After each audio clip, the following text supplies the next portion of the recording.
right, we will go ahead and get started. So again, welcome. Thank you to all of you who have joined us this afternoon. This again is the overview of GOLD for kindergarten entry assessment for administrators for the Arizona Department of Education. This is a 2-hour webinar. You will notice that when you popped on, I probably said recording. Unlike some other teaching strategies webinars that you may have been on where you'll be notified and can rewatch this, we're not currently sharing this recording.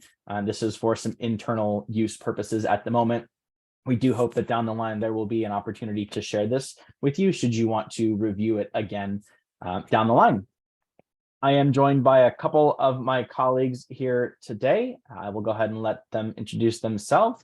My name is Drew Senkar. I'm the Senior Manager of Partner Success for Public Policy and work closely with the Arizona Department of Education. Erin? Hi, my name is Erin Kester, and I am the Senior Manager of Strategic Partners Professional Development. I am a former teacher and educator myself, and I am excited to be here today to share a little more about GOLD and our kindergarten entry assessment with everyone. Hey everyone, my name is Carl Melton. I'm a partner success specialist and I work mostly in the states of Texas and Arizona. Thank you. All right.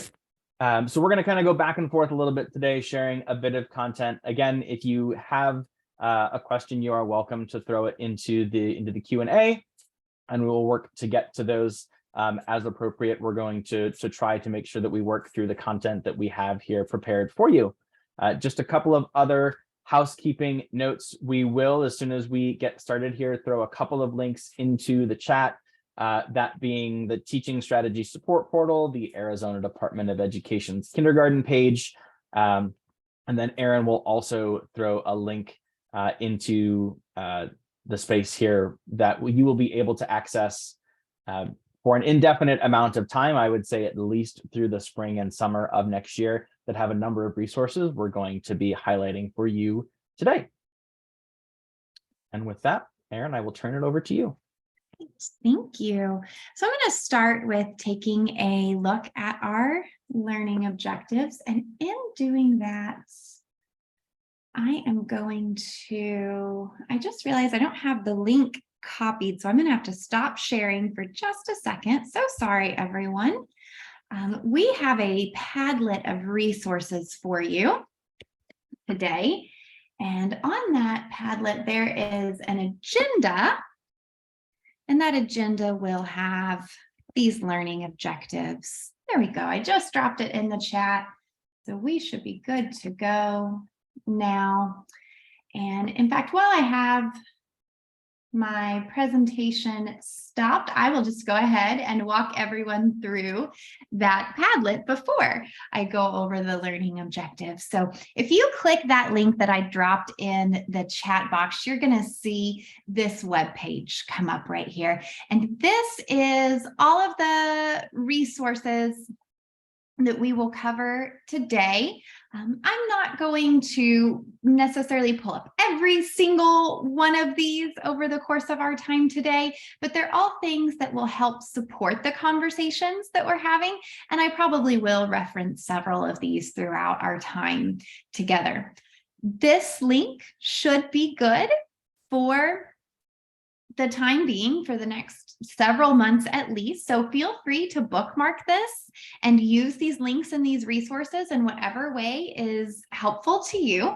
So you will see here an agenda for our time together.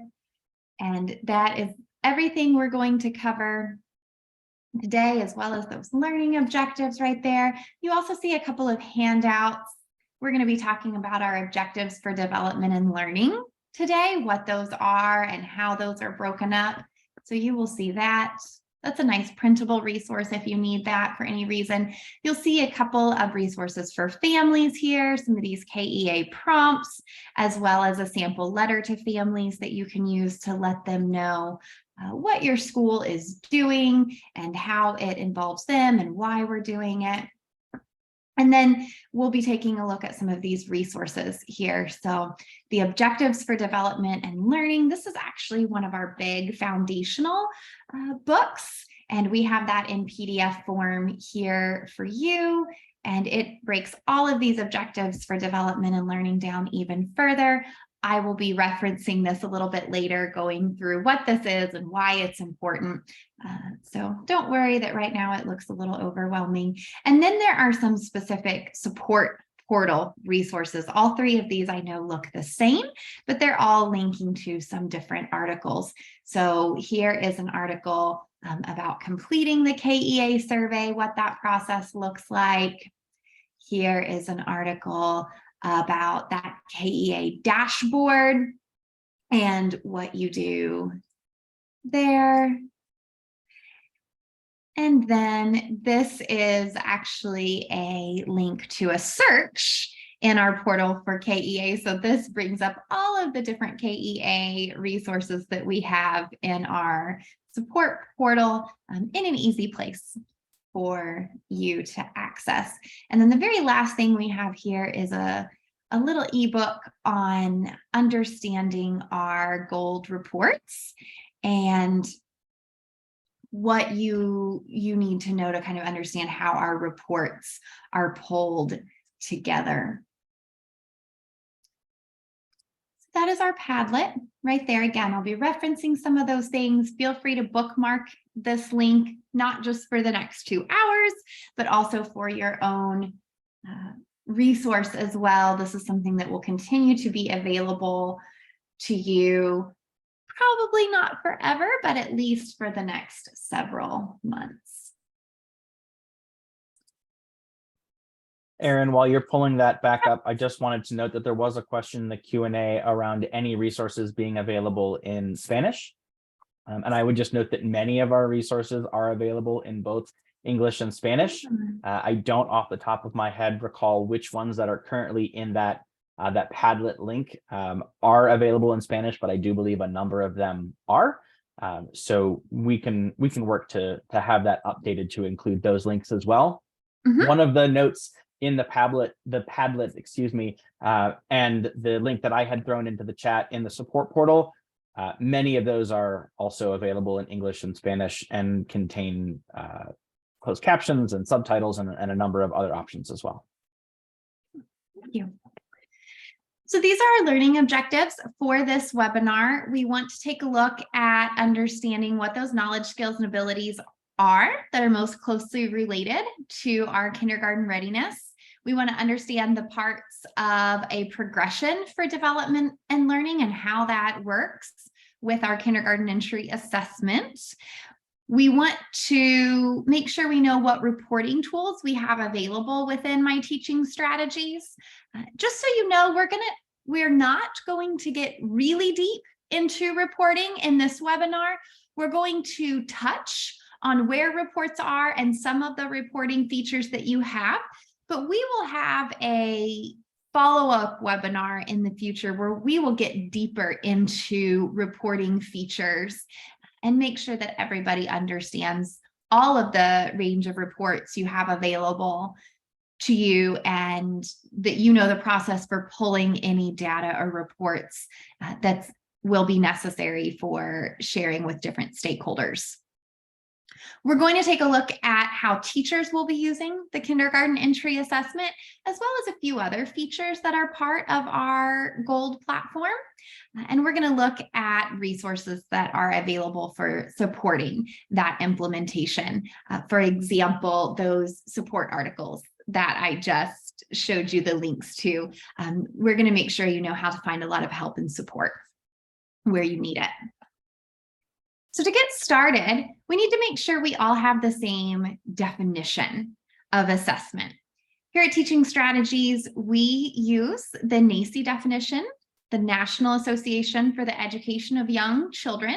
If anyone is not familiar with that acronym, we love to use acronyms in education, so I like to make sure we all know what it is. And they say that assessment is the process of gathering information about children from several forms of evidence and then organizing and interpreting that information. And that's what we're really going to break down the process of in our time in this webinar, is making sure that we know what that process of gathering information about children is. And then how are we organizing and ultimately interpreting that information? So it's not just, assessment is not just gathering that information, right? Doing our kindergarten entry assessment, but it's also doing something with that information once we have it. And that's ultimately what we want teachers to do, is be able to use this information for impactful interactions in the classroom. Some terminology we use when we talk about this kind of assessment is really important, because I think this is what differentiates us from just a checklist kind of assessment. And that is that GOLD is an ongoing observation-based assessment that enables teachers to continually observe what children do and say every day. We believe that assessment should be authentic and naturalistic, and that it should be embedded in those curricular interactions, those types of activities and experiences that children are having in the classroom every day. It's also systematic in that teachers are intentional and planning for it, but it's also going to be very responsive and developmentally appropriate, meaning that it is meeting children where they are at and done in a way that is an inviting interaction with them, as opposed to just a series of tasks that children are told to complete, like some assessments might be. So we believe that really high quality assessment that encompasses all of those characteristics, like we believe GOLD does, are good for two different kinds of assessment, both equally important, but both serving a different purpose. And that is our formative and our summative assessments. GOLD really supports both of these in one single tool. Our formative assessment, of course, being that ongoing assessment that is collected in that very authentic, observation-based way during interactions and experiences in the classroom. Formative assessment happens every day, and the information that teachers get from formative assessment is what informs teachers' planning and curricular decisions going forward. This is how we know that we need to adjust when a child needs a little more support or a little more of a challenge. Formative assessment is what gives us that information. So the goal then in formative assessment is to monitor learning and development and to make the appropriate changes based off of that learning and development. Summative assessment, on the other hand, is that summary kind of assessment. This is information that's taken during a given time period. A few times a year, we kind of take that little pause.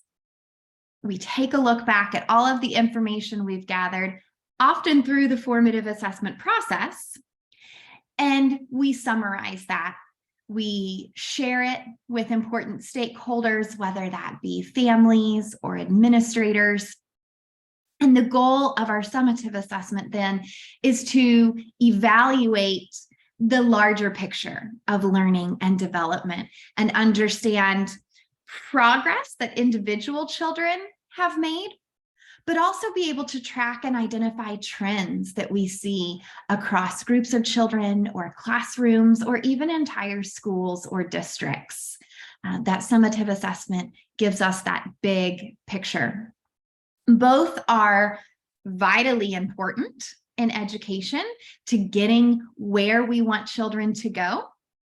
And what we believe, again, is really valuable about the GOLD assessment tool is that it helps teachers to do both of those kinds of assessment, the formative and the summative. It's not just a one or the other. Why are we assessing? I think probably everybody on this webinar understands why assessment is important.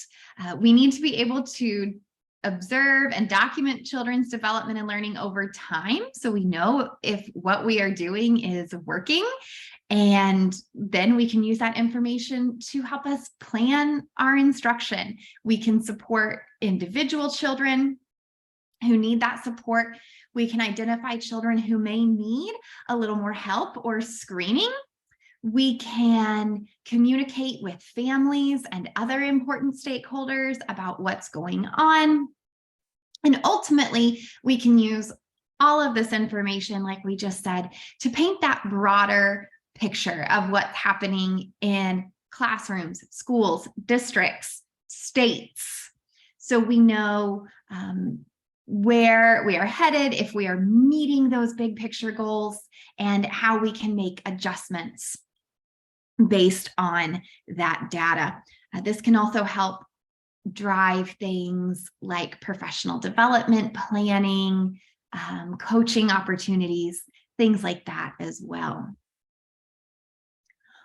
One of the things we believe is very important as part of an authentic assessment system, and so we have tried to really build this into our process for our gold assessment, is making assessment invisible in the classroom.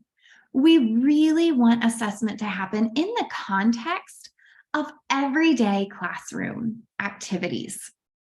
We want teachers to observe children throughout the day with those objectives in mind and gather that evidence or that documentation as they see children's knowledge, skills, and abilities being demonstrated. So something that makes gold very different from many other kinds of assessments is it is not a process where I, as the teacher, would call a child over to my table and give just a series of tasks, one after another in isolation, and ask the child to complete them. That is not what we would call an authentic assessment. I can remember being in kindergarten and being called over to do these kinds of assessments. And even at 5 years old, I would think, this is a test. This is not a game like my teacher just told me it was. And we want children to be able to have these real world interactions and really be able to showcase their knowledge, skills, and abilities in many different ways. So the beauty of that is that the gold assessment and the KEA that comes with that is not a series of tasks that a teacher has to do with children. It instead is a lens for how you look at your classroom. And it's the teacher's job to notice what children are doing around these learning objectives that are part of the kindergarten entry assessment, and then collect evidence of that in whatever way is most appropriate, whether that's anecdotal notes, pictures, videos, work samples. Some of that might even be collected through other tools that are currently used in the classroom. Some teachers may have screeners that are already required to be done at the beginning of the year, or they may have other assessments, little smaller, more specific assessments on specific content areas that are required to be done at the beginning of the year. And if those are already happening in the classroom, then those assessments or those screeners get to count as the evidence for the KEA, for the areas in which they coincide. And for the rest of it, we're going to take a look at what is already happening in the classroom and what is the best way for teachers to document children's knowledge, skills, and abilities. So our purposes of gold then align exactly with our purposes of assessment. We are hoping to do all of the exact same things that we really want that authentic ongoing assessment to do. A note that I do like to make, you'll notice that I'm specifically sometimes referring to screening tools as opposed to assessment tools. Screening tools are those brief or very focused assessments. They're often used to determine if a child needs further evaluation or if a child simply is or is not meeting an expectation at a certain level. Screening tools are often a yes-no type of assessment. It may ask, can this child jump on one leg? And yes or no, they can or they can't. It is not on a continuum of learning very often. So if the child cannot jump on one leg, can they jump with two legs? Can they stand steadily? Can they do more than just jump? Can they skip hop and do more than that? Assessment, the full assessment that we're looking at and what GOLD does really looks at that larger progression of learning and focuses on assessing children over time. So we look at skills ideally, not just one time at the entry into the classroom in the kindergarten year, although that is what our kindergarten entry assessment is, but we also want teachers to continue to use it throughout the year as that formative assessment piece instead of just that one moment in time, so that in addition to understanding if children are meeting the widely held expectations for that kindergarten year, we also can track learning and development over time. So if a child is not meeting the kindergarten expectations upon entry at the beginning of the school year, are we able to then go back to the point where children can achieve a piece of this learning objective and track progress towards that age or grade appropriate skill? On the other hand, children may be entering right on target, but we still want them to make progress throughout the year. So we still want to have that formative assessment piece and track progress for children, even if they're going above their widely held expectation through the course of the year. That's important information for us to have, because that's what teachers ultimately should be using to help drive their instructional planning. So we're going to spend a little bit of time now looking at how our GOLD assessment is broken up and what are the things that we are looking at and assessing in our GOLD assessment tool. We have 10 areas of development and learning in GOLD. The first 4 are what we call our development and learning areas: social, emotional, physical, language, and cognitive. Those are those developmental areas, developmental domains, depending on how you've heard them referred to in the past. That's part of what makes us this whole child assessment system, because we are tracking more than just those typical academic type areas. The next 5 areas you see are what we call our content areas. Those are those more traditional type academic areas: literacy, mathematics, science and technology, social studies, and the arts. And our final area, the 10th area, is English language acquisition. And that is an area that we only use for assessing multilingual learners and children where English is not their home language. We can use this English language acquisition area to help track their progress in understanding and speaking the English language. So here, these are broken down a little bit in your Padlet. That first document in the handout section says objectives for development and learning, and it's just a 2-page list of our objectives.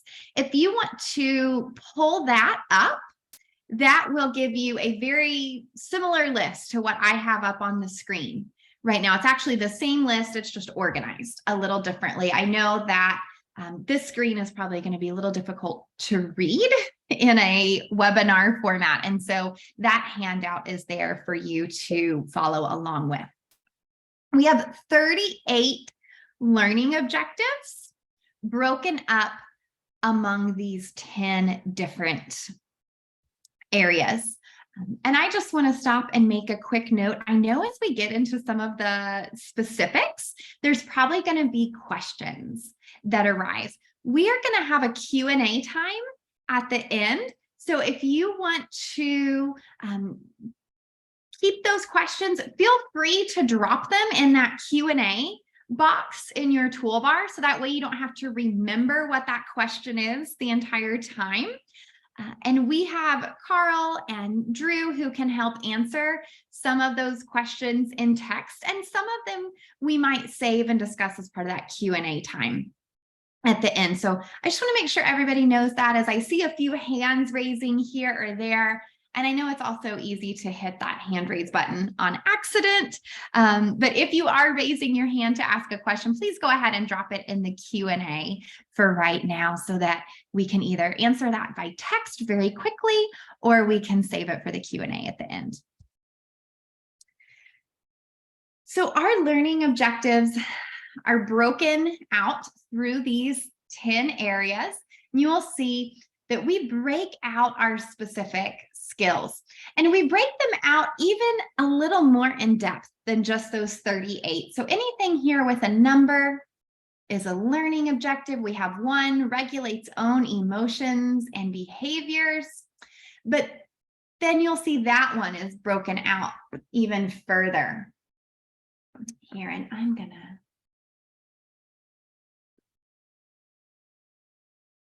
there we go. So number 1 here is the learning objective, but then it's broken into manages feelings, follows limits and expectations, and takes care of own needs appropriately.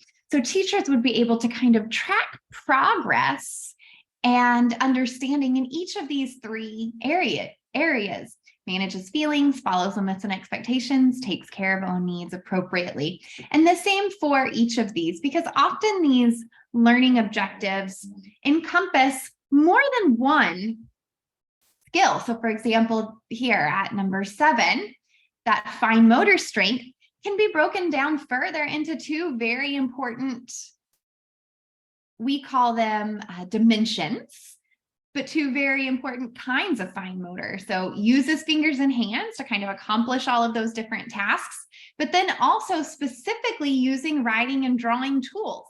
That is a very specific kind of fine motor skill that we want to track on its own, because it's that important. And you'll see that on most of these objectives here, they will have dimensions for that more detailed look at how we track that information. Every one of those objectives or dimensions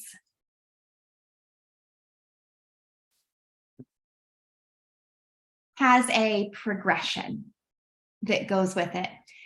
At this point, you can pull open on the resources. The very first resource that you have says objectives for development and learning. You can pull that open if you want. That has all of our progressions in a big ebook format. I'm going to pull mine open in just a second and take a look at it with you. This is 11A. I'm going to go back and kind of show you. Here's 11A right here. Attends and engages. Looks pretty small there. But here's the progression for 11A. We break that out even further. And the reason we break that out even further is because every one of those 38 learning objectives and all of the dimensions that go with them, we have identified the widely held expectations for every age from birth to 3rd grade. In order to do that, we have to really show what that whole progression of learning, that whole continuum of learning looks like for every one of those ages from birth to 3rd grade. Now, for a kindergartner, this is perfect because that means it allows that child's teacher to be able to look at this birth to 3rd grade learning progression and identify exactly where that child's knowledge, skills, and abilities fall for whichever learning objective we're talking about. That means that even if a child is not currently matching up with their kindergarten widely held expectation, their teacher can still come backwards to the point where that child's knowledge, skills, and abilities do align, or if that child is already above the kindergarten expectation, they can look at where that child's skills align so that they can push them and challenge them a little bit further. Now I'm going to pop out of my PowerPoint for just a second, and I'm going to show you what these progressions look like when you go into. And Erin, while you're pulling that up, I'm just going to take a quick moment here to answer a couple of questions that have come through the chat. There are a couple of questions asking if gold is replacing something else that exists within the state. Our understanding is that it doesn't, but I would certainly recommend reaching out to ADE at KEA inbox at az.gov. I can make sure that I throw that in the chat for you as well. And I do also want to note that while we do have the domain for English language acquisition, it's actually not part of the requirement for KEA. So it's certainly something that could be done and could absolutely be something that informs instruction in an ongoing way, as Erin has noted. But it's really those first 6 domains that are part of the requirement of KEA. Mm-hmm. Great. And I'll go ahead and throw that email address into the chat here for those of you who are just looking for a little bit more clarity from the ADE side. Yep. Thank you, Drew.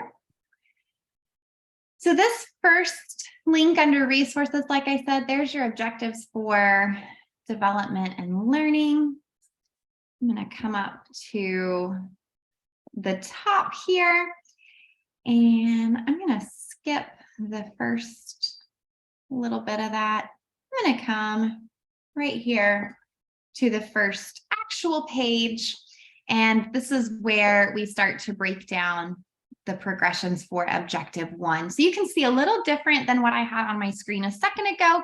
This has all of these colors at the bottom of that progression I showed you. And all that's doing is letting you know what the widely held expectation for each age or grade is. These widely held expectations are based on research and established child development information. They are not developed just because somebody at Teaching Strategies decided that's what kindergartners should be doing. We also, in addition to research and child development, we have taken into account state standards as well. And we do have alignments to several states. Drew, let me confirm with you, we do have an alignment to Arizona as well, correct? We do. I'll make sure to get that posted in the chat. Great. And that's something we can probably ask Scott to add to this Padlet as well, so people can have that information in here. So you can feel confident that where you see the kindergarten expectation, which I'll show you in just a second, is aligned with what your state is expecting as well. So here is that progression for 1A, manages feelings, and anywhere you see red, that identifies an infant, that 0 to 1 year old expectation. Orange is 1 to 2 years. Yellow is that 2 to 3 year old expectation. Green is that preschool 3-year-old expectation. So children kind of who are before that pre-K year. Blue is our pre-K widely held expectation. Purple is the kindergarten widely held expectation.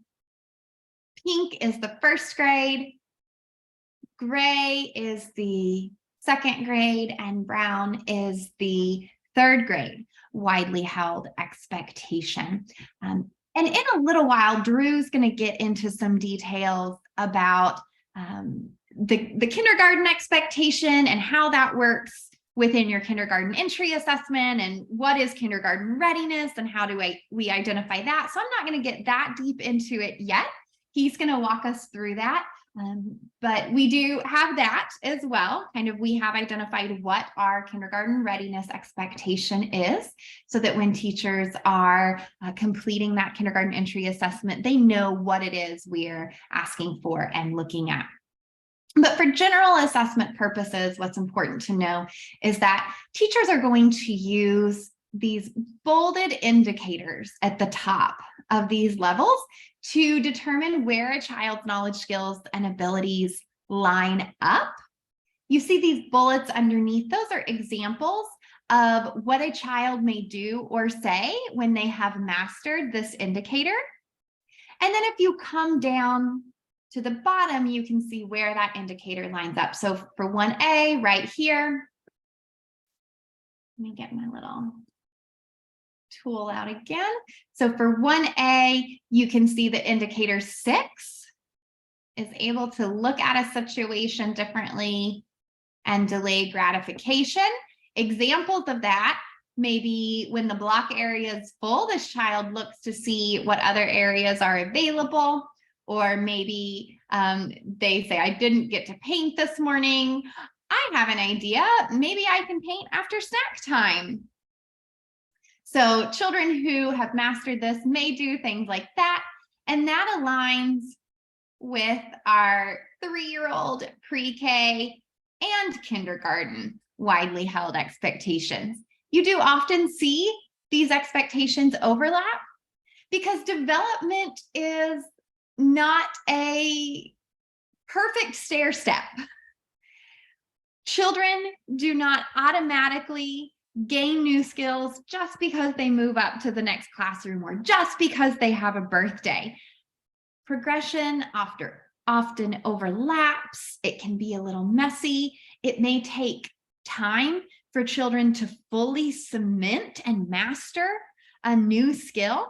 So it's very frequent that you will see at least some overlap in these areas, but you see a general movement towards more and more complex interactions over time.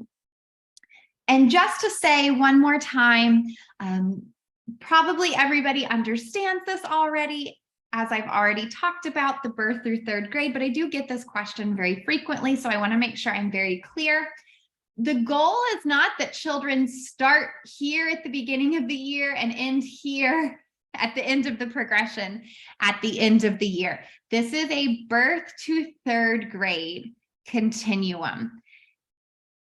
In kindergarten, our main focus is going to be right here on that purple widely held expectation, understanding that not every child in my classroom may line up exactly with that widely held expectation. We may have a child that's back here. We may have a child that's up here. We may have some here. We may have some here, one here.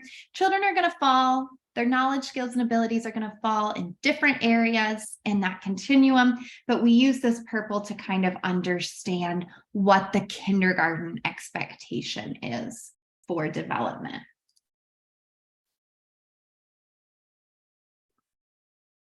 I go back to my slides now. Oh dear, and it started me back at the beginning.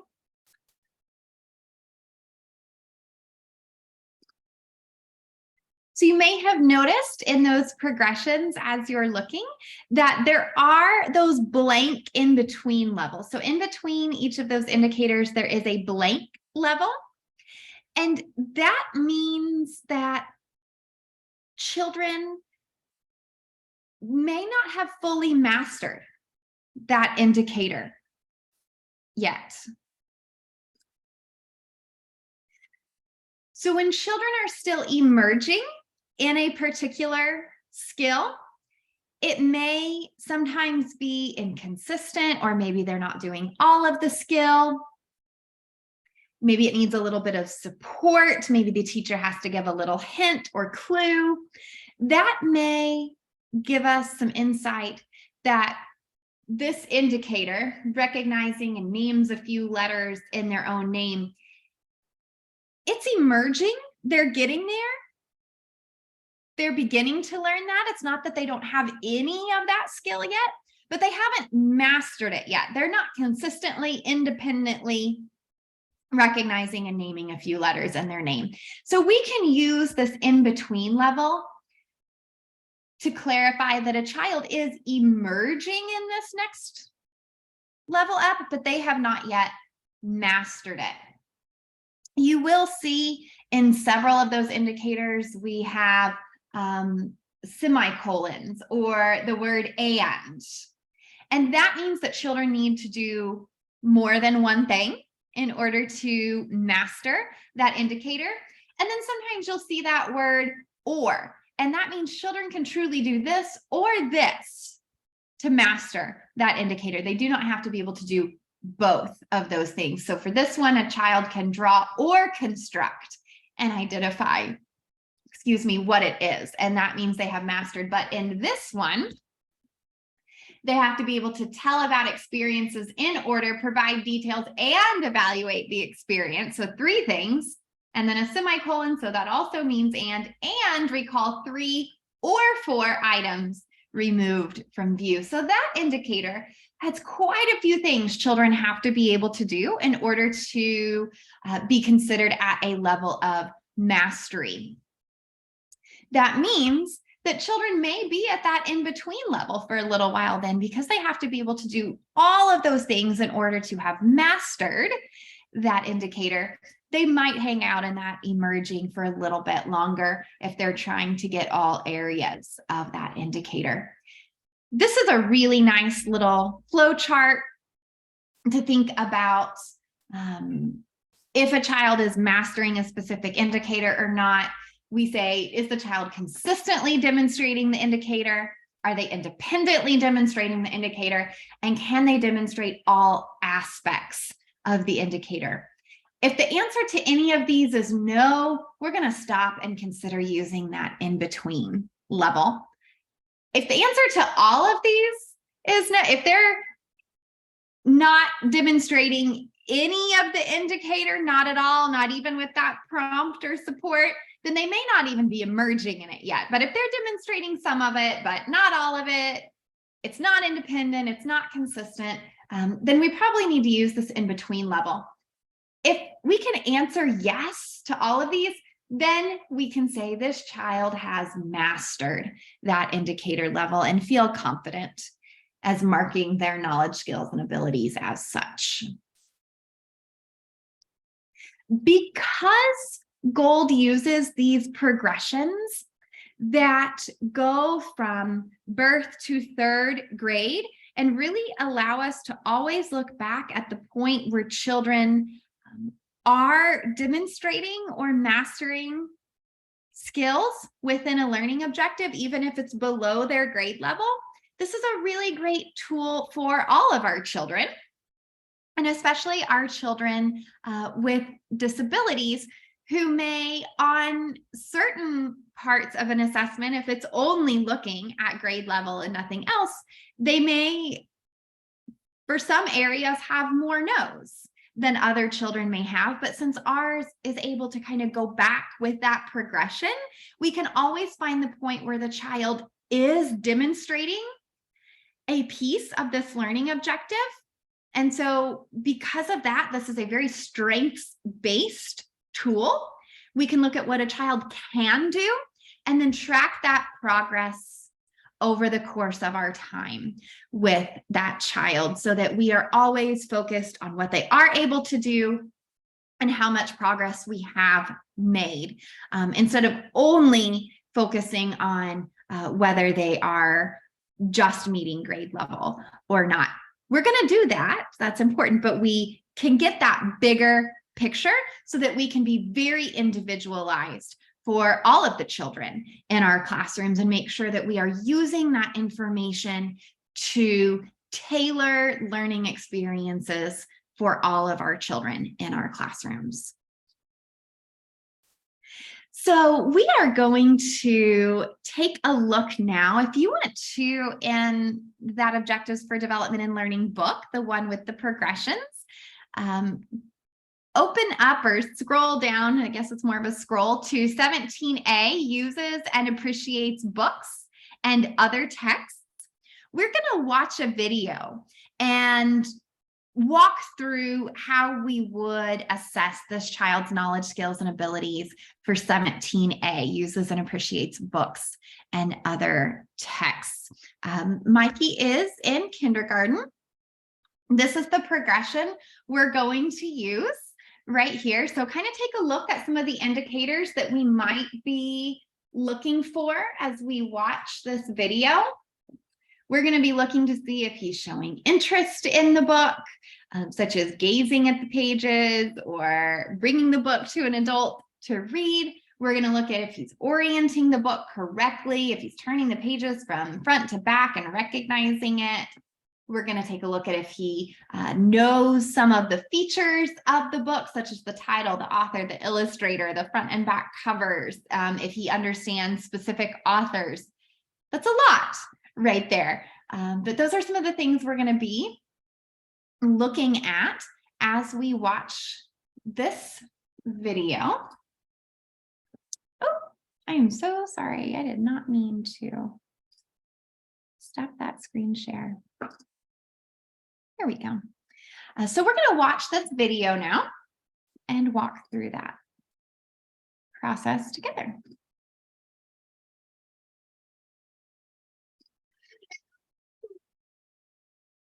Can you hear that? Not clearly. Okay, but there was some sound. Yes. Okay. So we'll try it and see if it comes through clear enough. I just wanted to make sure there was sound. Okay.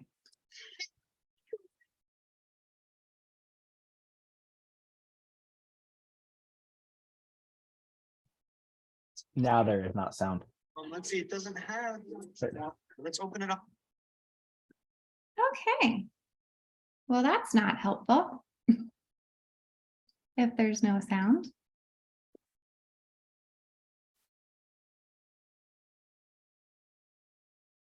Okay, I'm going to play it. I'm going to try one more time.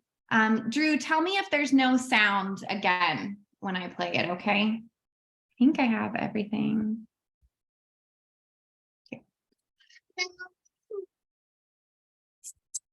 Okay.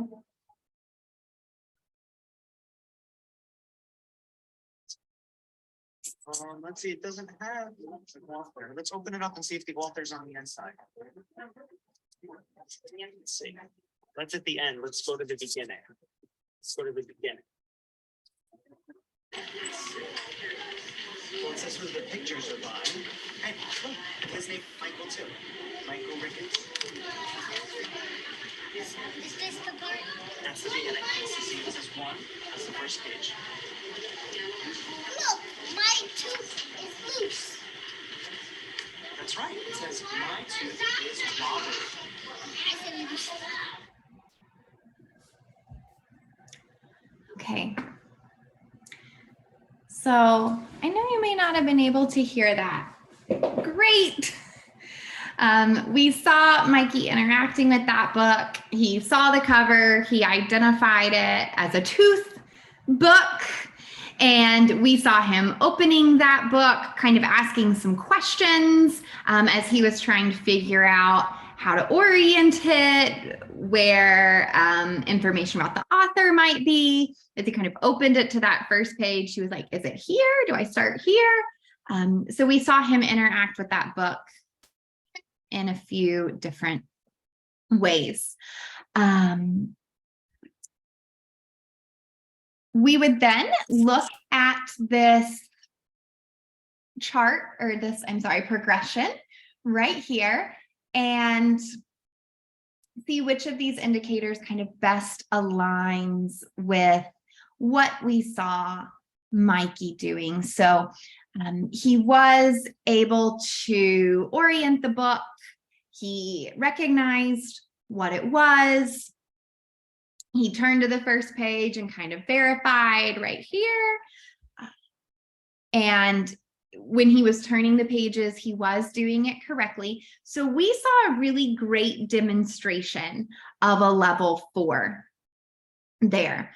We did not see really a lot of the evidence of this 6, which is why we would not rate that particular piece of evidence as a 5 or a 6, because we didn't see him really call out a title, an author. He did say kind of that it was the Truth Book. He recognized that, but he didn't say this is the title, this is the author, this is the illustrator, this is the front cover, this is the back cover, this is the spine.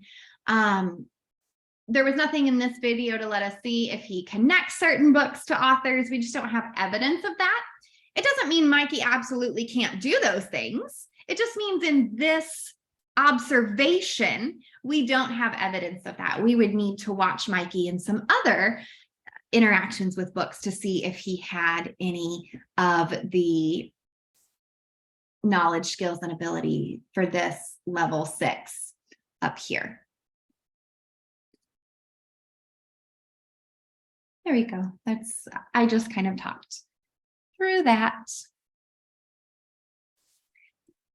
And then back to resources that you have in your Padlet there. I did point out earlier that you have some supports for family engagements as well. We give you a letter for families that you can use to kind of let them know what assessment is, what we're going to be doing in the classroom this year, why it's important, what they can do to support. And then we have these KEA prompts for families. I've seen a lot of teachers use these as a really helpful way to be able to get information from families.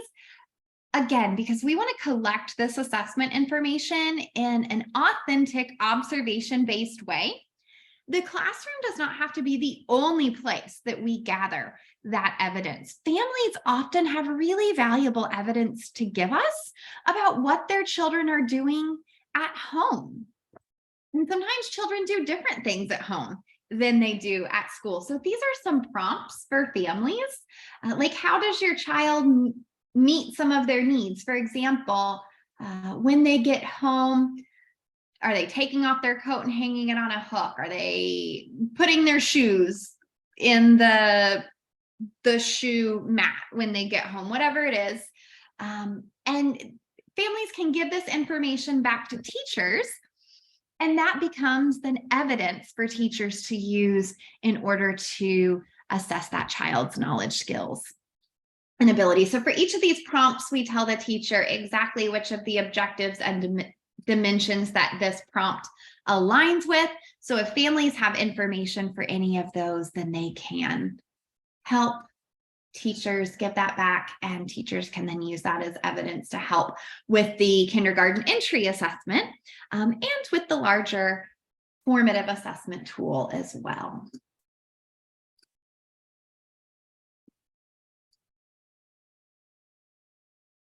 Now I'm going to turn it over to Drew to talk a little about the specifics of the kindergarten entry assessment survey.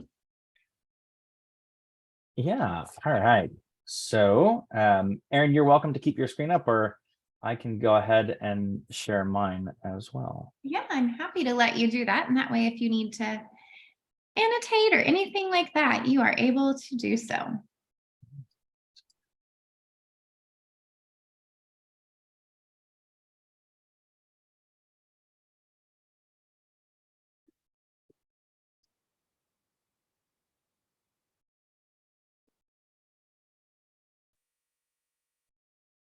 You seeing the slideshow still here? Yes. Awesome. Great. So the actual KEA within the platform is in a space called Assess, which we will get to shortly here when we go ahead and do a demo. In order to see the KEA, a teacher will need to have a kindergarten class associated with them, and they will need to be in the fall checkpoint. The KEA option is only available in a kindergarten class and in the fall checkpoint, because that is when a kindergarten entry would be conducted, would be in that fall space. You can see that it gets highlighted here in the next slide. It shows up right here. For those of you that may be familiar with the tool already, perhaps in the pre-K space, you would not have seen KEA before, but it shows up just right along the top there, where you would see these other items. When a teacher enters the kindergarten entry assessment dashboard, it is set for the current year, and it includes all of the children in the class that are associated. And then you can see the areas of development and learning are listed across the top. There was a question earlier around which domains again were included. So just a quick refresher across the top here, you can see they are social, emotional, physical, language, cognitive, literacy, and mathematics. Once you select an area from within these domains, it will then reveal the objectives and dimensions that fall within that area. And then each child will have a corresponding status icon for each of the different areas based on their KEA entry rating. These are the little status icons in here.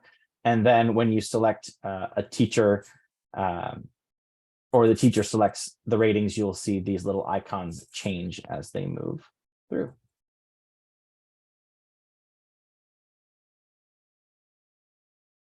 Just a quick note about what it is that we have inside of here. Let's see if I can get that to pop up. Yep. So a plus sign indicates that there are not yet any KEA ratings entered in for that area. An empty square indicates that there's at least one KEA rating entered for that area, but not all objectives and dimensions in that area. And then a check mark with a white background indicates that all of the objectives and dimensions in that area have a rating, and a blank cell indicates that it would not be required for that child. Don't feel like you had to write all of that down. I know that that moves very quickly. When we're actually in the platform, we can go ahead and pull up the little legend so that teachers or folks like yourself, administrators who want to go in and be able to see that progress, you can understand what it is that you're seeing in front of you. This screen here highlights the progression that you would see. So to actually enter KEA ratings by child, this happens to be for one child at a time. Teachers would select a child or open an area and then select the status icon next to the checkpoint dashboard. Excuse me. After selecting a child or that icon in the dashboard, the teachers end up on this page, the rating entry screen, for the selected dimension or objective. You can see on the left-hand side there, all of the dimensions are very quickly accessible from that space. You will see the word yes. You can see that it appears right here. On the kindergarten entry level for that progression, that corresponds with the question that you see over here on the right. This question kind of helps teachers focus on the indicator of the kindergarten readiness for that specific objective or dimension as a starting point. Again, it's not a yes or no. This just kind of helps to anchor teachers as a starting place. And just kind of as an aside, teaching strategies, as Erin showed you before, all of the objectives and dimensions have a progression that goes from birth through third grade. We consider kindergarten readiness or K readiness. In the tool, you may also see it in several reports listed as gold readiness, as the place where purple and blue meet but do not overlap. So for the example that we have here in front of us, blue and purple touch right here, so it falls into level 6 as opposed to level 7.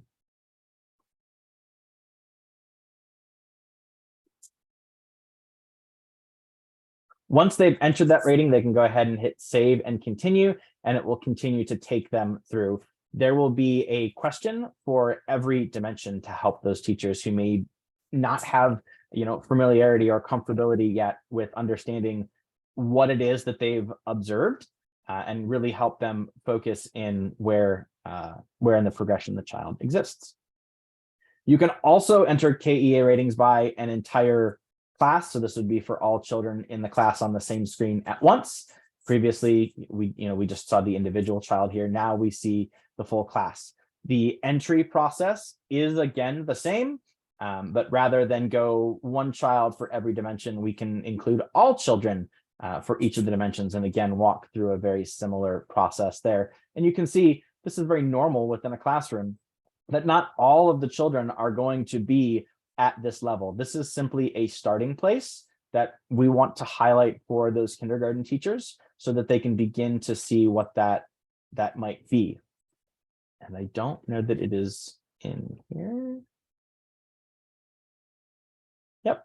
There are this little ellipses here will also open up a number of examples. So if you've read the question, if you've read the indicator language and you're still saying, I'm not 100% sure that I understand what it is that I'm looking for, this little ellipses right here, when you click that open, it will pop up and provide a number of other examples that might help provide insight for a teacher.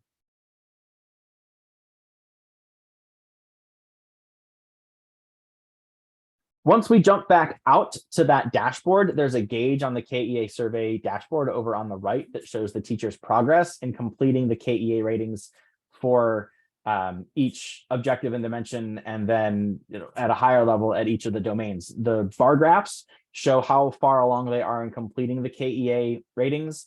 And then once everything is complete there, teachers can actually click the view finalization status in the lower right, and any bar that is fully complete will allow them to then finalize that area. You can see that pops out right there down at the bottom. If programs are also using gold in an ongoing formative way, you saw back at the beginning, I had a slide that highlighted KEA, but it also had words like add documentation, at a glance, checkpoints, things of that sort. If you were to click on checkpoints, it would take you to a page that looks like this, where you can see this is, a level 8 is what was entered for Alano for the KEA. That may or may not correspond with where they are for the checkpoint. But it just, again, gives you an insight. Knowing that the KEA is time-bound for Arizona, you may find that children have made progress since the completion of that KEA in that initial window, and you want to make sure that it gets captured as you continue to use this tool throughout the year. I'm going to go ahead and pause for a moment and stop sharing my screen. And we're going to let Erin share her screen again and actually go into the tool and demo a little bit. We're going to cover just a couple of high-level things today. We do want to make sure that those of you who are administrators are seeing what kind of action it is that you would take as an administrator. And then we just wanted to give you a little bit of insight into the experience that a teacher might have. Yep. Thank you. So I'm going to cover a few administrative functions first. Before I do that, I want to highlight that the account I am using to demo today is an account that has access at both an administrator and a teacher level. So you're going to see things on my screen that you would not have access to as an administrator. And I don't want anyone to be confused by that or think that you are missing access to anything. it's not common to have an account that is both an administrator and a teacher account.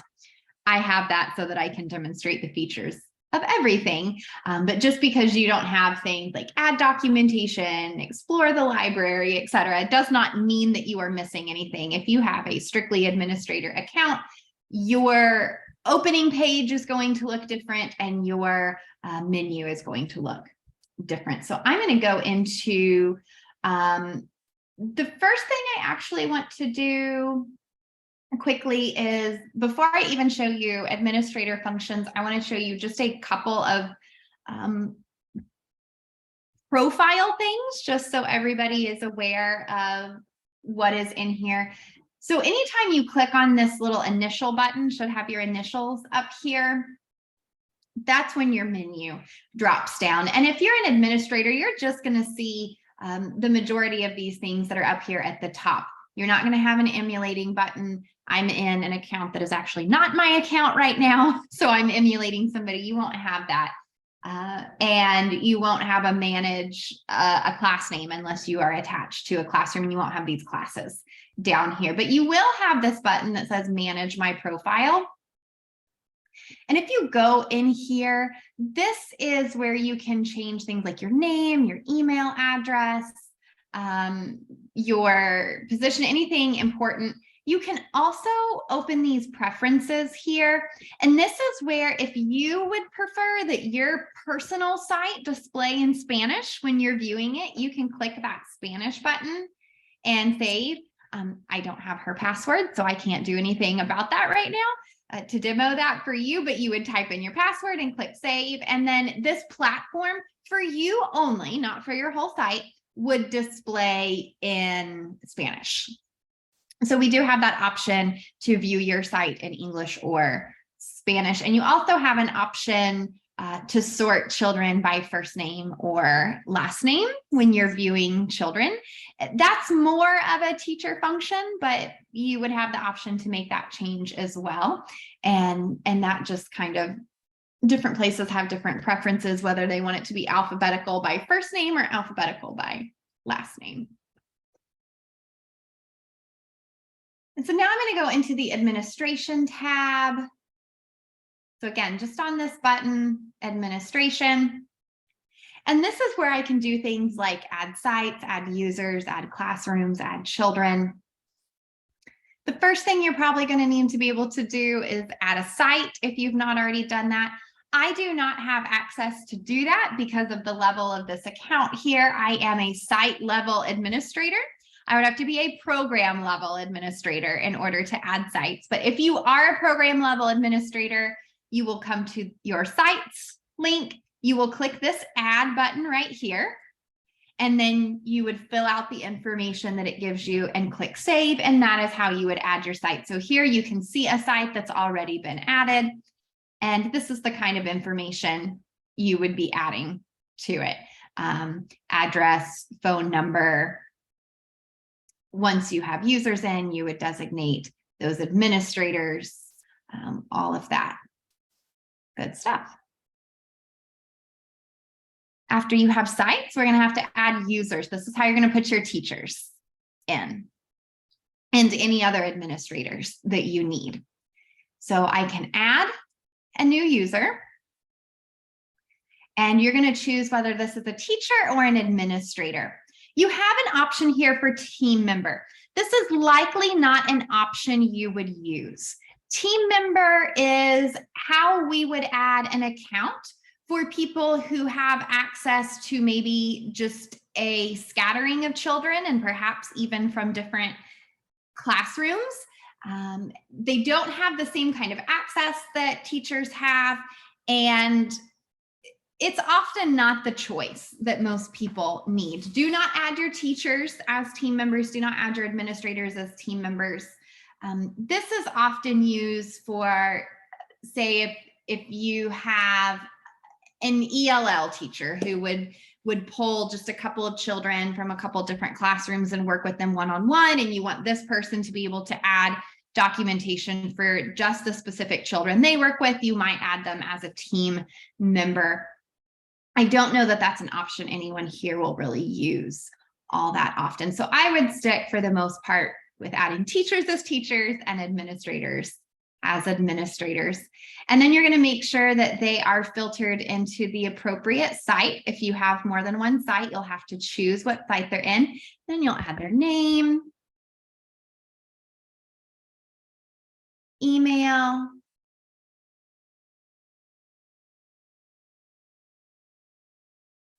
phone number if you want, and you're going to have to give them a username. I recommend setting up a nice, simple username format so that everybody is able to remember what their username is. And so maybe mine is going to be, Erin.k. Once you've already added someone, you'll have the option to go in and disable them if you need to, if you have any kind of a situation where they're no longer with you, then you would be able to disable them at that point. And then you're not going to need to mess with this team member access because, like we said, that's what you would do in different special circumstances. You have to enter your password to make changes to a user. So I would enter my password in order to create this new user. You are not creating a password for that user. You're just entering your password and saying, yes, I want to save this change or this new creation that I made. I'm not going to save mine right now, but that is what you would do. This person then would be sent an email at whatever email you have put in right here. They will get an email telling them that they have a new My Teaching Strategies Gold account and that they need to go to this link and set up their password. They'll be given a temporary password in that email, and they can go and finish their sign up process.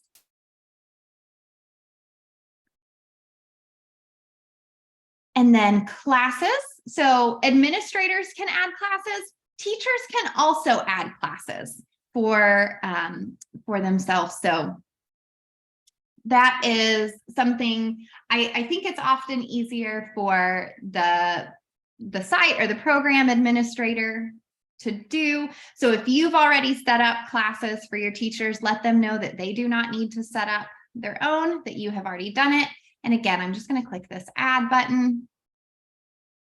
And now I need to make sure I have not just the site chosen, but also which teacher this class is going to be attached to. If I want to add assistant teachers, I can do that. I can say that this is not an assistant teacher, it's a co-teacher. And the difference between assistant and co-teacher just has to do, assistant teachers do not have all of the same access to input data as a lead level teacher would. So if you designate a co-teacher, what you're saying is these are two people who need all of the same access. They need all of the teacher level access. And so you can designate a teacher and a co-teacher, and they'll both have all of the same access. If somebody is just an assistant teacher, not a co-teacher, they'll have a little less access to put different data in. You'll create your class name, and you will need to choose what grade it is. So these are kindergarten classrooms. So you'll just choose kindergarten, and then you will click save. Again, I'm not going to save mine, but you would save yours.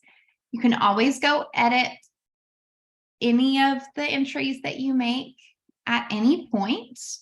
I can come to my site, click submit, and here are all of the classes in my site, and I can always go into any of them by clicking on the name there and make any adjustments that I need to make. And then finally, we follow the same process to add children. I'm going to go to children. I'm going to add my child. And now the change is I have to choose a teacher, and I have to choose the class. Even if the teacher only has one class, I still have to choose that. And all of your children will be in that kindergarten here. This is a preschool class clearly that I just randomly selected, but yours would say kindergarten because that's what would be associated with your classes. I'm going to choose the child's first day in the program and then put in their information here.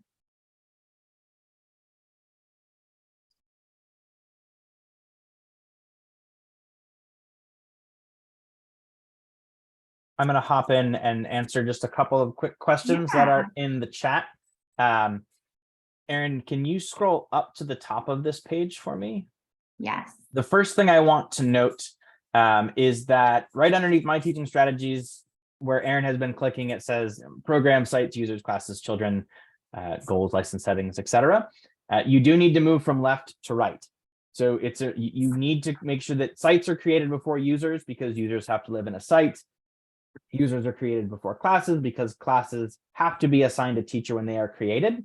So it's important to make sure that you follow that left to right. And Erin, I thought that I heard you walk through it, but I may have just been dreaming. There was also a question about folks who are trying to create additional admins and not being able to do it. That is definitely a common thing. So when you're done with the children here, if you could just pop back in and make sure they open that little black triangle that sometimes hides. Absolutely. Okay, so here's, let me get rid of my little arrow there so I can scroll down. So I just went through and I answered the questions. Only the ones with the star are required information. The rest of them you can choose if it makes sense for you to input that information or not. For example, you may want to add a student ID and a child profile picture, but not have an identifier, things like that.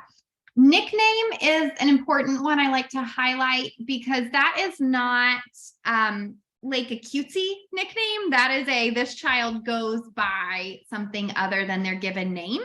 And that is how they will show up on class lists. So I'm going to use you as an example, Drew, because your name right now is showing as Andrew. That is your given name. And that is what I would put right here. But I would put your nickname in as Drew because that's what you go by. And that's how I'm going to refer to you. And that's how my brain is going to be looking for you in a class list. That's what I want you to show up as when I am collecting information. So that is what I would put there as nickname. Funding sources, lunches, things like that. You can track that information if you want or need to. It is not a requirement to put children in. You can make those choices and then you would click save.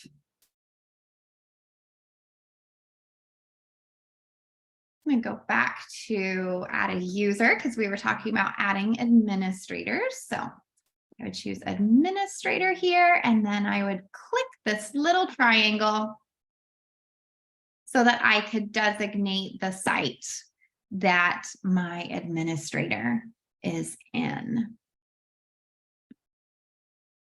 Is that what you wanted me to show? That is exactly right. Yep, that little blue check mark there is what designates what level of administrative access a user has. They could either, in this instance, because Erin is a site level administrator, what she's able to grant is administrative access to that site. In the instance that she were a program level administrator, she could either provide program level access. So where it says TS program there would be a little checkbox that could be selected. Or as a program administrator, she could also provide only site level administrative access. Mm-hmm. And I could, if I have more than one site, I could give access to some sites and not other sites.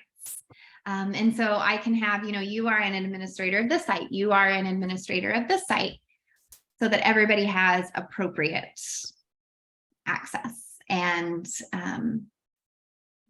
that way people don't have access to information that they don't need, so that we are following all of our FERPA guidelines. Wonderful. So now I'm going to switch gears a little bit, and I'm going to go into this Develop tab right here. This is a really great place for when you want to review information we've gone over today or dig a little deeper and learn a little more. You will not have access to the hub or the quorum. Those are additional memberships that at this time are not part of what you're doing, but you will have these free resources and these product tutorials. So I'm going to click on that. And you can come to kindergarten. And here are all of the kindergarten tutorials that you have access to. You do not need to use the Noni one. That is a different product. We have this 2-hour Power of Gold in English and in Spanish. And this is a great little self-paced course.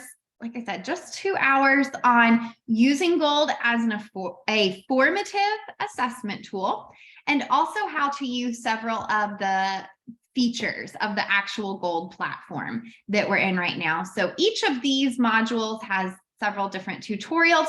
You can go in and just take some of them. You can take all of them. That is up to you, but these are helpful resources. You have an Introducing My Teaching Strategies, which is just about the platform in particular. I love this Objectives for Development and Learning. This is a little larger course, obviously 10 hours, although it doesn't take quite 10 hours to get through. I think it's a little bit shorter than that, but there are 9 modules on the different areas of development and learning. And this is a great one for anyone who's going to be having interaction with this tool, whether you're teacher, administrator, just so that you really understand those objectives for development and learning and what is encompassed in each of those areas, especially those first 6 there that Drew has mentioned: social, emotional, physical, language, cognitive literacy, and math. It's just very important for use of this tool that we all are using the same lens and have the same understanding of those. So this is a great tool. Again, it's self-paced. You can just do some of it. You can do all of it. It's completely up to you. And then here's the other one and that one's available in English and Spanish. And then you have a gold for administrators, both a getting started 1 hour free little course, which is going to review several of the things that we have talked about as part of this webinar, things like adding sites, getting my users and classes and children and all of that set up. And then you have a full length 10-hour course, which is really going to dig deep into being a gold administrator. So it is going to cover things like system administration still, but it's going to go deep into understanding formative assessment. Why are we doing this kind of formative assessment, developmentally appropriate practice based learning objectives? How am I generating reports, and what is the importance of all of this data, and how can I use it, and how do I use that as an administrator and a leader for my own formative kind of assessment to make those big overarching plans as a leader. So all of that is here. This is a really fabulous course. I know 10 hours is a lot of time. There's no limit on how long you can spend completing a course though.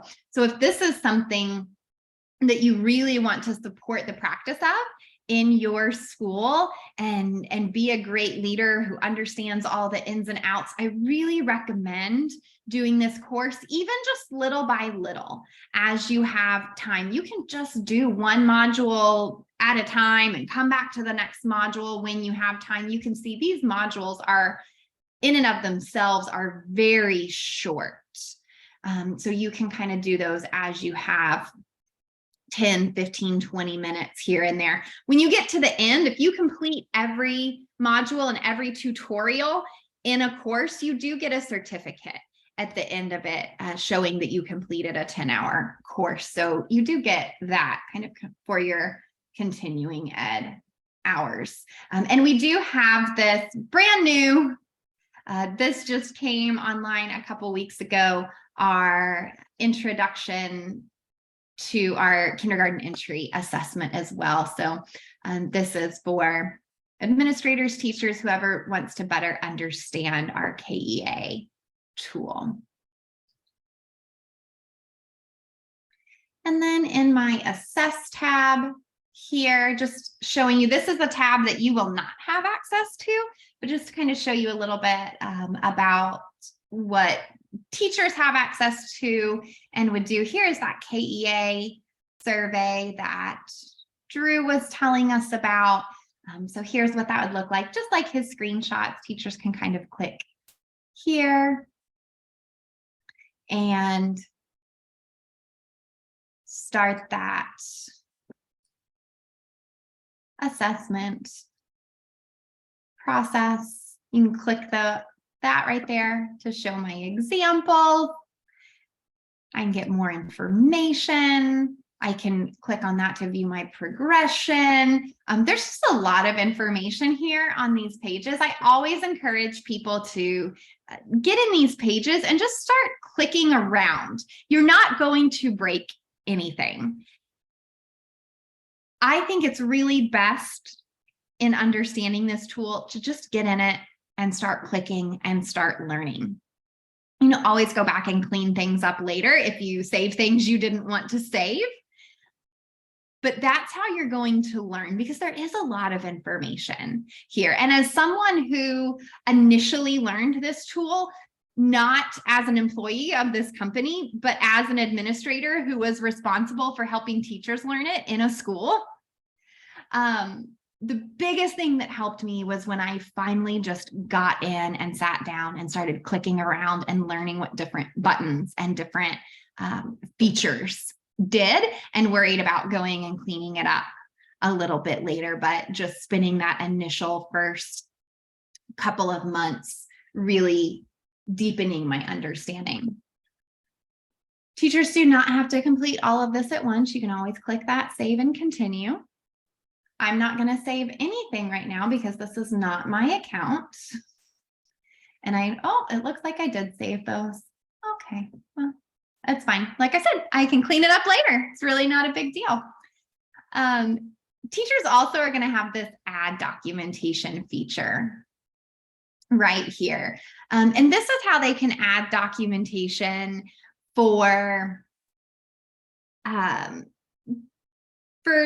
any kind of general assessment. Even after the kindergarten entry assessment has been done, we really want to encourage teachers to continue to use this platform to organize and utilize their observations of children for that formative assessment piece. And this is where they can do that. They can upload pictures or videos. They can type a note in here, and they can attach it back to those objectives for development and learning. Add the children that they have seen demonstrate this and choose the appropriate levels, and then click that save button. So it's very similar in how it looks to that KEA, with the main difference being the option to add that piece of documentation right there.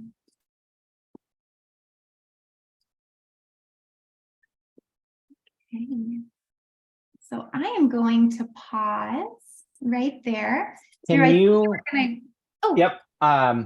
If you still have that screen up, if you want to share your screen just real quickly, there were a couple of questions around finding the legend for what these items mean here. So that should be in help over on the right-hand side underneath those initials. If you click that open there, and then the third tab just underneath there, it says legend. You've got about, help, and then legend there. So Right that here. gives you, yep, that insight into what exactly all of those little icons mean. And Aaron, you kind of already answered this question, but I just wanted to reiterate, there's a question around whether or not there was a training environment. And as Aaron has noted, you can undo things that are in here. So we would absolutely encourage you to play with this live environment, because you can always make an appropriate update. And then lastly, there was a question that was asked a little while ago, and actually fairly early on, around whether or not teachers are the ones who should be entering this. And I'm pretty sure you've answered this as well, Aaron, but just kind of want to note that the ideal situation is that there are multiple individuals contributing to the body of evidence or documentation that inform a child's rating. So it should be someone who's engaging with that child, whether it is, their primary teacher, a paraprofessional, a specialist. Perhaps you're getting that documentation additionally from family members because you're using the family component of our tool, or perhaps another means of communicating that. But ultimately, it is likely going to be the teacher, the primary teacher, who is clicking the final button within the platform. So I hope that answers that question. Great. And then I know that there are a few other questions here in chat. We just have a little bit of content left. We do intend to go more in depth in a future webinar around reporting, but just kind of wanted to highlight for you some of the reports that we have in the system real quickly here. So I will go ahead and share my screen.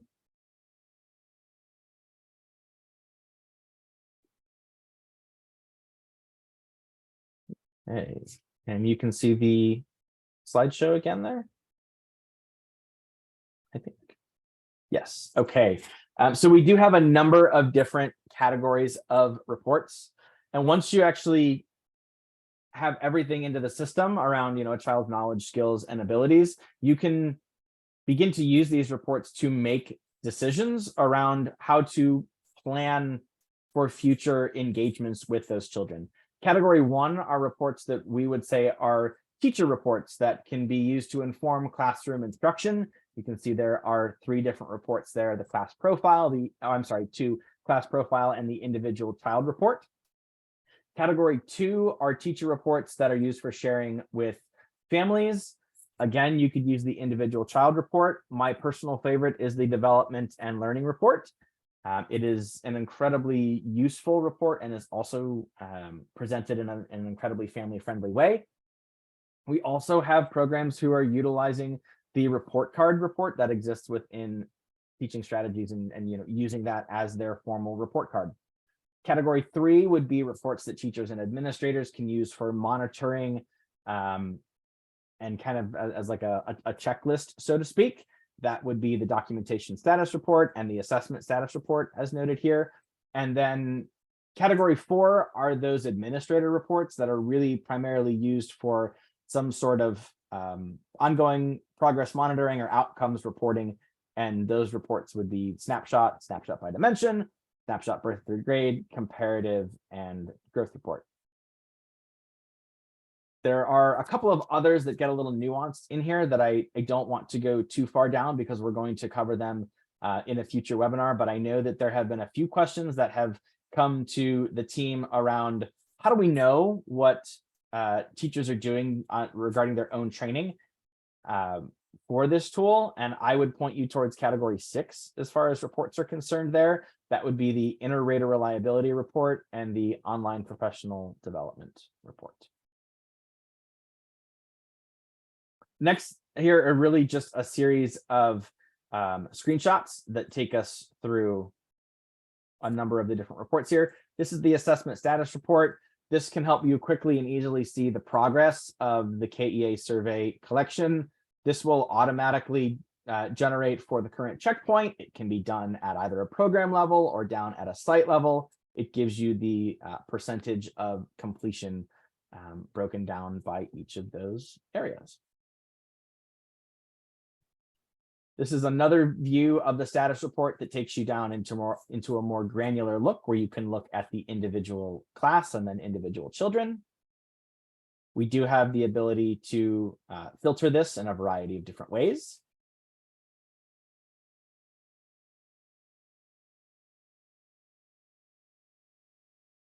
For those who are utilizing the reports, and as earlier I mentioned, it may be known as kindergarten readiness, it may be seen as K readiness, it may be seen as gold readiness. This is really just the indication of where blue and purple meet, but do not overlap, which again happens to be the same dimension we were looking at before, and it is at a level 6. These are different views of the snapshot report. So you can see we have it broken down by different colored bands here, and the number of children that fall within each of those colored bands. You can see there's an option to have it generated at the domain level, and you can see the number of children that are below, meets, or exceeds. You can also have that represented in a matrix sort of way as well. Just a higher resolution image of that. Here's this one. Snapshot birth at 3rd grade report is another report that gives similar information, but shows it slightly differently. On this report, you can go high level, or you can get more granular and go down to include individual sites, individual classes, individual children, and it will give you counts and percentages and averages. This mean score here would be the raw average score based on total points. There are a number of articles in our support portal that can give you a lot of insight into, like, how is this number calculated? Where did this come from, and things of that sort.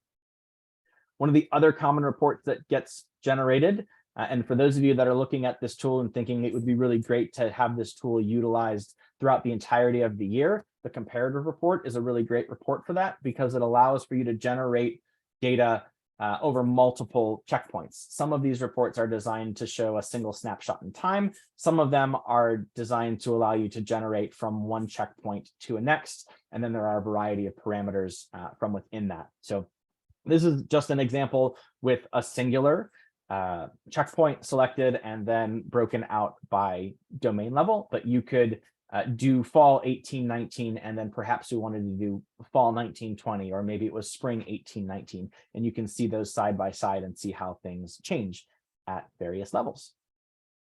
This is the class profile report. This is an incredibly useful report for, I think, teachers specifically, that you can generate this report without finalized data.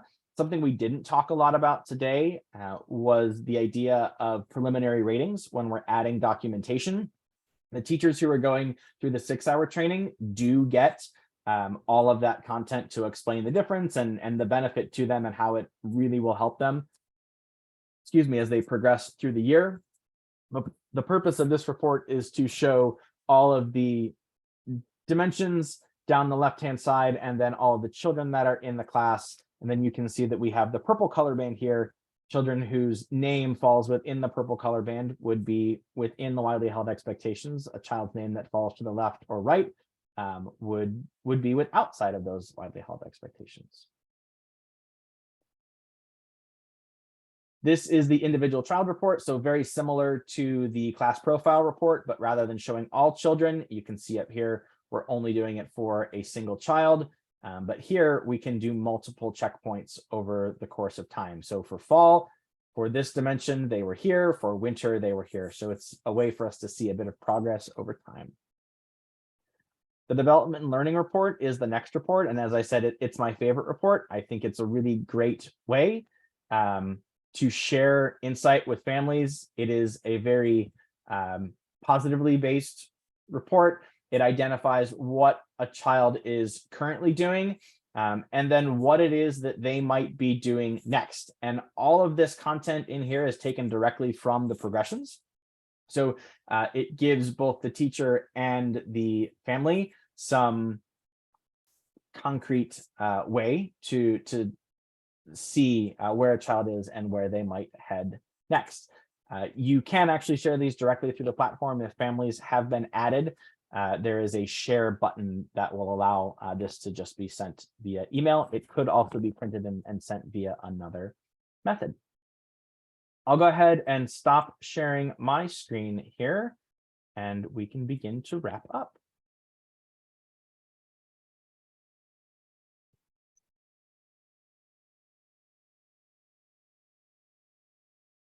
All right. So, Erin, do you want to pull those learning objectives back up? Absolutely.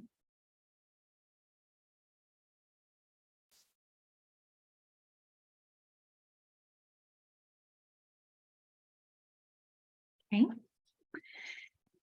So I think we did a pretty good job of going through what we said we were going to cover today. We talked about the knowledge, skills, and abilities that were associated with kindergarten readiness. We looked at those 38 learning objectives that we are using in gold, and we talked about the 6 main areas that are covered in our KEA tool. So that being our social emotional, language, physical, cognitive, and then literacy and math. And Drew also walked us through how we can use those color bands to tell what that kindergarten readiness definition is going to be. So it's where our indicators line up with where the blue and purple meet, but do not yet overlap.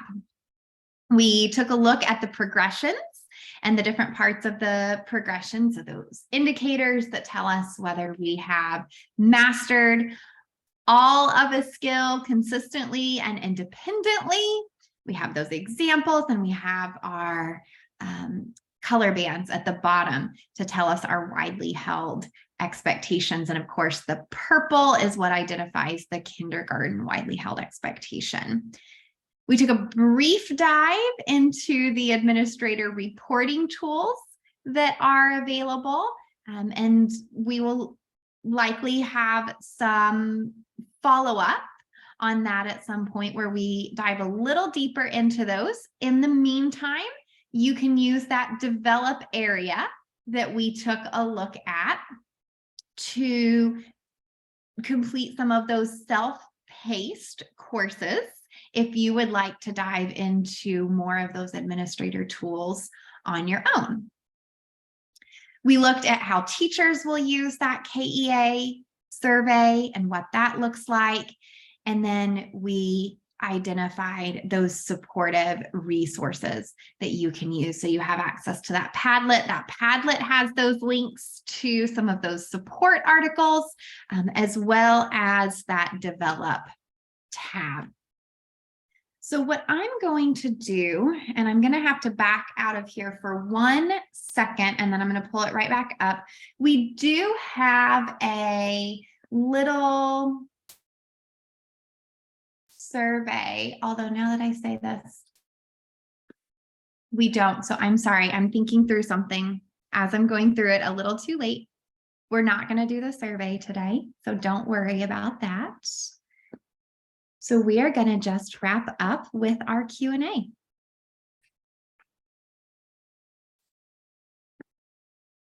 All right. Again, thank you for those who have been posting questions into the Q&A throughout. I think we've been able to keep up with most of them. I will try to do my best to go through some of them, and will note that there are a number of phenomenal questions that fortunately or unfortunately are really something that ADE will have to respond to more directly than we can. I will make sure that I throw the link here in the space. Again, if you are not already subscribed to their newsletter, I would absolutely recommend doing so. There are updates coming almost weekly at this point in time, as they still are still building out the FAQ, and that gets updated regularly so that folks know what is going on and what are the expectations of administrators and teachers alike. I'm just going to go from what I see here. There's a question around the time component and how often would you be in the tool and the platform and updating things. This is going to look different for every teacher, because every teacher is a little bit different. Knowing that the legislative component of this has indicated it needs to be completed within 45 days, and ADE is really striving to do that, I would recommend at least weekly. We didn't really talk through the documentation app, because that's really something that would be utilized by teachers and not administrators. There is no expectation that the use of the documentation app is happening. We know that in some places it's just not feasible for one reason or another. But for those who do have the ability to use that app and have the technology available to them, that can absolutely speed up the process of adding documentation to a child's portfolio and being able to see that progress in a meaningful way in a relatively short period of time.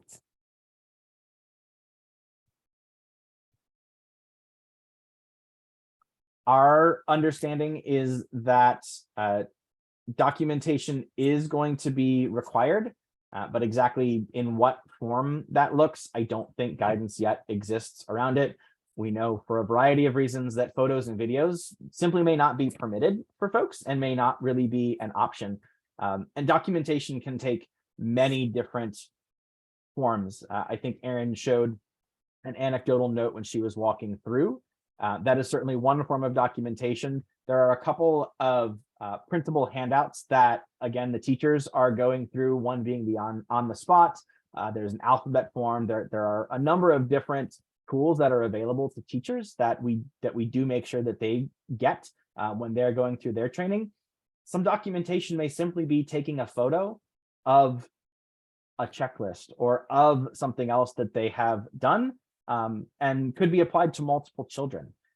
It doesn't have to be one piece of documentation for myself, one for Erin, one for Carl, one for Steve.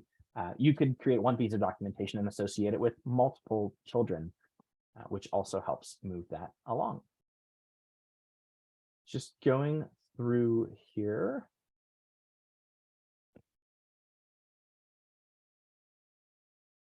Erin, there have been a couple of questions, and I think we've kind of answered them, but maybe not as directly as folks would like. Do you want to talk about maybe some of the similarities or differences between what's available in that developed space versus the 6-hour training that we've developed for teachers in Arizona? Yeah. So there's definitely going to be a measure of overlap in content between what's available in those full-length courses. Of course, there'll be a smaller amount of overlap in what's available in those 2-hour courses. What we have done in the 6-hour live course that we offer is we have tailored content to be specifically applicable to what teachers are doing in Arizona with this KEA tool. So in addition to just being in a live format where you have a real person talking, it's going to be different than what we're doing right here. So right now we're in a webinar format. You can't come off mute and ask questions. We're not having interactive activities because we thought as administrators, it was really most respectful of your time to get through this information as quickly as possible and let you digest it at your own rate.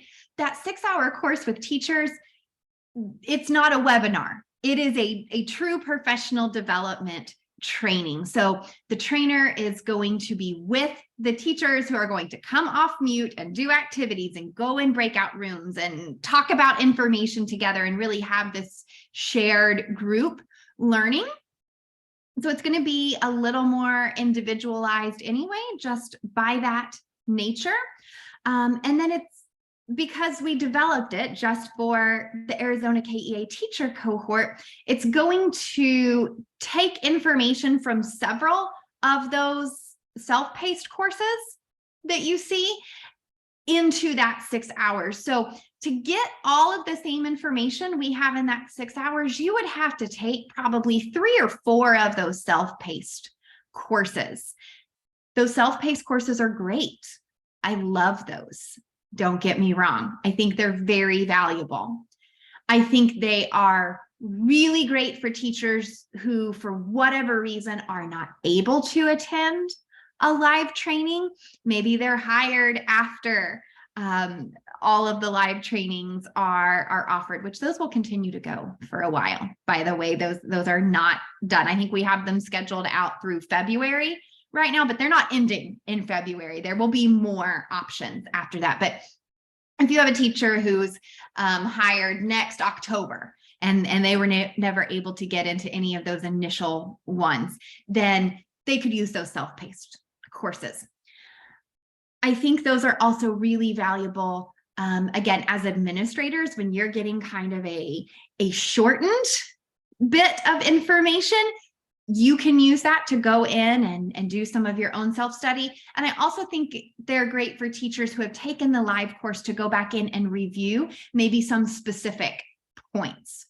There is certainly not a need for teachers to do the self-paced courses and the live course. I think if you've done the live course, the self-paced courses are just great for review and kind of an as-needed basis.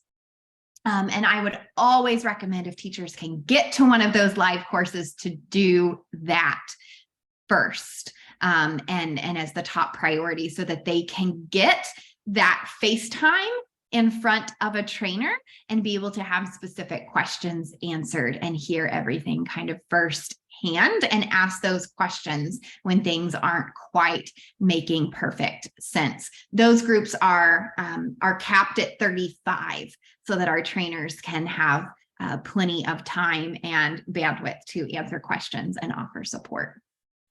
Hope that kind of answers the question. It definitely does. I will note, as some of you may have even heard from your teachers within the last 2 hours, as I was notified by ADE, that all of the current teacher trainings that have been offered are full as of today, out through February. So we will absolutely be sharing additional options for trainings. We know that there are already a variety of dates and times that have been offered, and continue to work to build that out and explore based on the schedules that work for folks. Yeah. And on that note, I think it's a great idea if you have teachers who would like to start playing around in this environment, maybe take that 2-hour intro to KEA in the develop tab so that they have enough of an idea to start playing around, and then sign up for one of those live courses when we offer some new options. Absolutely.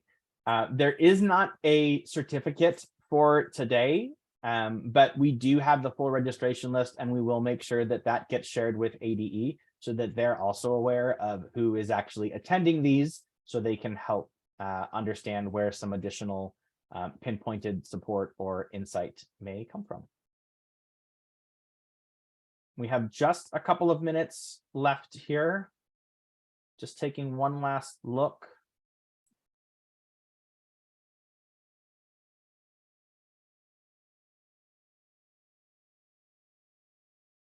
There are a number of Arizona-specific documents that can be found on ADE's site. I've thrown it in the chat a couple of times, but if you just go to az.gov/ECE, you will be able to get to all of their resources. You can sign up for the newsletter there as we continue to add more trainings. That will be there for those who are wanting to bulk import their children. That is what's available via bulk. So for those who want to bulk import children, the customized template that accommodates the customizations that exist within the ADE license is available directly from that site as well. ADE has created a data dictionary that provides guidance and insight as to what they would recommend as far as naming conventions and things of that sort, that are all available within that page as well.